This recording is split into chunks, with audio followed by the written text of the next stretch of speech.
Custard কাস্টার্ডের লিগে নিছি আমি ব্লু দুধ। আমি কাস্টার্ডের লিগে দুধ বসাইছি। দুধটা গরম হওয়ার পরে দিয়া তারপরে দিয়া এটার মধ্যে সাবু কাস্টার্ড বানানো, যে এই যে কাস্টার্ড পাউডার, তোমার কাছে কেসরি থাকলে তুমি কেসরি দিয়া করতে পারো। আমার কেসর নাই বলে আমি কাস্টার্ড পাউডার নিছি। তার লগে তুমি কিন্তু আজকে সাবুর আমি কাস্টার্ড বানাবো।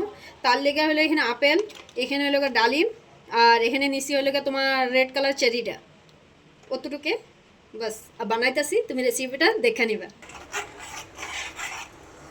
তো বসাইছি, তো দুধটা কিন্তু গরম হয়ে গেছে। তোমার কিন্তু যতটুকু দুধ লাগবে তুমি অতটুকু করবা। আমি এখানে 1 লিটার দুধ নিছি, কিন্তু দুধটা উতরানোর পরে দিয়ে আমি আরও অল্প সময় উতরাই না, তারপরে দিয়া তোমার সাবুটা ডাইলা দিব এটার মধ্যে।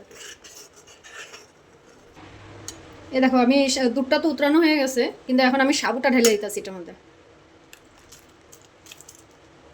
আজকে মানে সাবুদানার কাস্টার্ড বানানোর কারণ হলো একাদশী, তার লেগে হলে সাবুদানার কাস্টার্ড বানানো হইতেছে।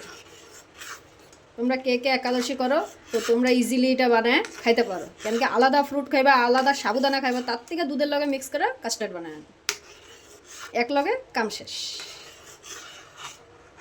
আর কাস্টার্ড বানানোর আগে যে আমি দুধটা গরম করছি, আর ওইখান থেকে কিন্তু আমি অল্প দুধ নিয়ে নিছি এখানে। আর কাস্টার্ড পাউডারটা আমি এখন এটার লগে মিক্স করুন। তোমার যতটুকু চাই তুমি অতটুকু মিক্স করতে পারো, কিন্তু আমি এখানে ধরো 3 চামচের মতো মিক্স করুন। 1 চামচ, 2 চামচ, 3 চামচ। এটা বেশি ভালো হয় বাচ্চাদের জন্য, কেন কি বাচ্চারা তো এমনি তোমার ফল খাইতে চায় না, তো বাচ্চাগুলিকে এটা সবচেয়ে বেস্ট। এরকম করে সাবু মিক্স করে দাও, ফল, দুধ, কাস্টার্ড পাউডার রেডি আমার। দেখো সাবুটা কিন্তু অ্যাকচুয়ালি সিদ্ধ হয়ে গেছে, দেখো না। আর 2 থেকে 3 মিনিট রাখুন, তাও তারপরে দিয়ে কিন্তু আমি কাস্টার্ড পাউডারটা এটার মধ্যে মিক্স করব। এখন তো হয়েই গেছে, তো আমি এটার মধ্যে ঢালু মূল্য তোমার কাস্টার্ড পাউডারটা, যে কাস্টার্ড পাউডারটা মিক্স করে রাখছিলাম আমি, এই যে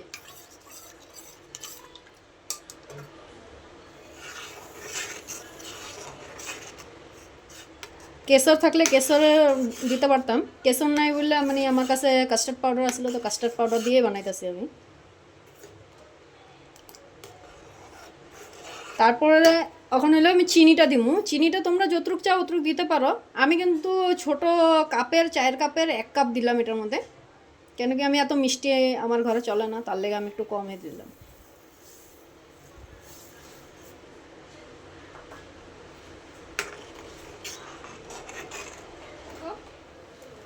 হয়ে গেছে কিন্তু এটা। তো আমি এখন গ্যাসটা অফ করে দেবো।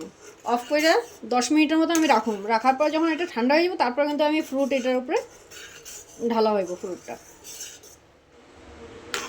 এই যে দেখো ঠান্ডা হয়ে গেছে, কিন্তু পুরো ঠান্ডা হয়ে গেছে গা। তো আমি এখন আপেলটা ঢেলে দিতেছি এটার মধ্যে। ডালিম,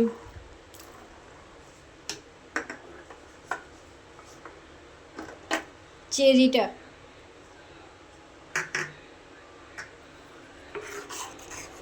আহা হা কি সুন্দর কালারটা দেখো। এখন কিন্তু আমি 10 থেকে 15 মিনিটের লিগে এটা আমি ফ্রিজারে রাখা হইব, কেন কি এটা গরম গরম তো ভালো লাগবে না কাস্টার্ড। তো ফ্রিজারে রাখার পর 10 থেকে 15 মিনিট পরে আমি তোমারে বাইর করে দেখাবো। দেখো আমার কাস্টার্ড, আহা কি সুন্দর। তো আমি বাটিটার মধ্যে নিয়ে নিতেছি, এই যে বাটিটার মধ্যে আমি নিয়ে নিতেছি, নিয়ে আমি 10 মিনিটের লিগে আমি ফ্রিজারে রাখুন। ফ্রিজারের থেকে বাইর করে পরে তোমরা 10 মিনিট পরে আমি এই কাস্টার্ড দেখাবো।